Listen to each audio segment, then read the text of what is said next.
Melodrama. Want to strike fear into the marrow of their bones.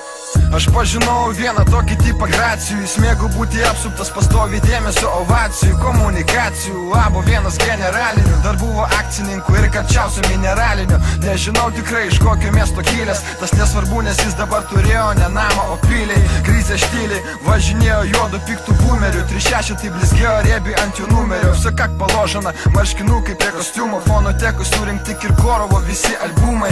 Dūmai iš cigarų, na ne kubos, bet visgi lakierkos Versace, kurių jis taip nemėgo blizgin. Veidrodiniai batai, tikro vyro markė. Šitą jį žinojo ir su jais sėkmingai reikalus tvarkė. Iš esmės jam nereikėjo drabužių, nes jis turėjo tiek meilužių, kiek dienų turi gegužis. Dėl to įtituluodavo svajonių jaunikį, o gal dėl to, kad centimetrų 2-5 buvo jamikis. Šią paslaptį palikime žmonių žurnalui, o po mano priedainio išgirsit viską iki galo. Я живу, как хочу и делаю, что мне положено. Девочки меня целуют, чувствую себя как мороженое. Я живу